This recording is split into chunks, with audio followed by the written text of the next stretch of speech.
Assalamualaikum warahmatullahi wabarakatuh.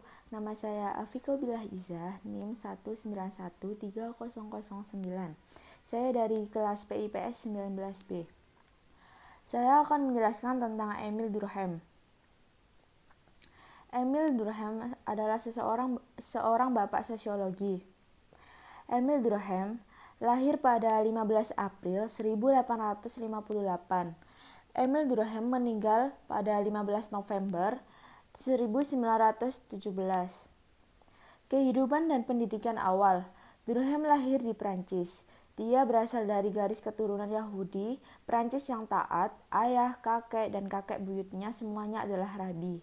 Dia memulai pendidikannya di sekolah kerabian, tetapi pada usia dini memutuskan untuk tidak mengikuti jejak keluarganya dan pindah sekolah, menyadari bahwa dia lebih suka belajar agama dari sudut pandang agnostik daripada diindoktrinasi. Karir dan kehidupan selanjutnya.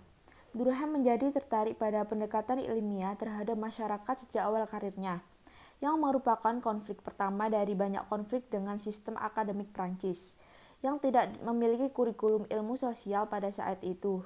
Durkheim menganggap studi humanistik tidak menarik, mengalihkan perhatiannya dari psikologi dan filsafat ke etika dan akhirnya sosiologi. Durkheim mempunyai karya 4. Yang pertama ada fakta sosial, dan yang kedua pembagian kerja dalam masyarakat, dan yang ketiga ada bunuh diri, dan yang keempat bentuk-bentuk kehidupan beragama. Fakta-fakta sosial pendahuluan. Fakta sosial adalah ide atau benda. Ini berarti kita harus mempelajari fakta-fakta sosial dengan memperoleh data dari luar dari pikiran kita sendiri, melalui observasi dan eksperimen. Durkheim sendiri memberikan beberapa contoh fakta sosial, antara lain aturan hukum, kewajiban moral, dan konvensi sosial. Dia juga menyebut bahasa sebagai fakta sosial, dan itu memberikan contoh yang mudah dipahami. Bahasa merupakan suatu hal yang harus dipelajari secara empiris. Contoh fakta sosial: A. Material dan non-material. B. Material, teknologi, tatanan, perumahan, distribusi populasi, dan lain-lain. Non-materi terdiri dari norma, nilai peran, cara bertindak, berpikir, dan merasa, sistem, bahasa, mata uang, praktik profesional. Bunuh diri. Tindakan bunuh diri karena Anda tidak ingin melanjutkan hidup. Seseorang yang melakukan bunuh diri, tindakan yang merusak atau menghancurkan karir, posisi sosial, dan lain-lain. Jenis bunuh diri ada 4. Yang pertama ada bunuh diri egois, bunuh diri altruistik, bunuh diri anomik, bunuh diri yang fatal. Pengertian dari bunuh diri egois. Bunuh diri egois terjadi dalam masyarakat di mana terlalu banyak individualisme, yaitu integrasi sosial yang rendah. Bunuh diri egois dilakukan oleh orang-orang yang tidak didukung kuat oleh keanggotaan dalam kelompok sosial yang saling berhubungan. Orang yang kemungkinan besar akan melakukan jenis bunuh diri ini merasa sangat jauh dari komunitasnya. Bunuh diri altruistik. Bunuh diri altruistik, istilah altruisme digunakan oleh Emil Durkheim untuk menggambarkan bunuh diri yang dilakukan untuk keuntungan orang lain atau untuk komunitas. Ini termasuk pengorbanan diri untuk tujuan militer di masa perang. Bunuh diri altruistik mencerminkan tidak kepedulian yang berani terhadap hilangnya nyawa seseorang. Bunuh diri anomik. Bunuh diri anomik, jenis bunuh diri ini terkait dengan tingkat regulasi yang terlalu rendah. Jenis bunuh diri ini dilakukan selama masa stres atau perubahan besar. Tanpa regulasi, seseorang tidak dapat menetapkan tujuan yang dapat dicapai dan pada gilirannya orang menjadi sangat frustasi. Hidup terlalu berat untuk mereka tangani dan itu menjadi tidak berarti bagi mereka. Contohnya adalah ketika pasar ambruk atau melonjak.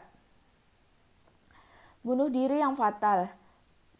Bunuh diri yang fatal ini jenis terakhir dari bunuh diri yang lain.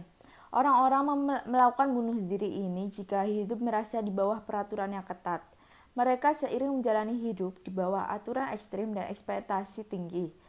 Tipe orang seperti ini dibiarkan mereka merasa seperti Mereka telah kehilangan kesadaran diri. Orang yang melakukan bunuh diri fatalistik merasa tertekan oleh masyarakat di sekitarnya. Mereka merasa terus-menerus ditekan baik secara fisik maupun mental. Pembagian kerja. Pembagian kerja adalah spesialisasi individu yang bekerja sama yang melakukan tugas dan peran tertentu. Pembagian kerja penting untuk kemajuan ekonomi karena kemungkinan orang untuk berspesialisasi dalam tugas-tugas tertentu. Spesialisasi ini membuat pekerja lebih efisien yang mengurangi total biaya produksi barang atau penyediaan layanan.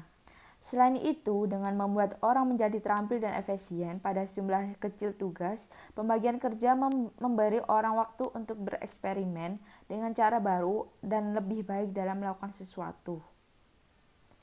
Pembagian kerja. Masyarakat dapat dibagi menjadi dua bagian. Masyarakat tradisional berdasarkan kepercayaan berdasarkan berburu dan meramu. Dan yang kedua, masyarakat modern. Masyarakat modern berdasarkan industri dan teknologi terbaru. Fungsionalisme. Fungsionalisme menekankan keseimbangan masyarakat. Jika terlalu sesuatu yang mengganggu ketertiban dan aliran sistem, masyarakat harus menyesuaikan diri untuk mencapai keadaan yang stabil. Menurut Durkheim, masyarakat harus dianalisis dan diekspresikan berdasarkan fungsinya. Masyarakat adalah sistem bagian-bagian yang saling terkait di mana tidak ada satu bagian yang dapat berfungsi tanpa bagian lainnya. Bagian-bagian ini membentuk seluruh masyarakat. Jika satu bagian berubah, itu berdampak pada masyarakat secara keseluruhan. 5 institusi masyarakat: keluarga, agama, ekonomi, pendidikan, politik. Terima kasih. Wassalamualaikum warahmatullahi wabarakatuh.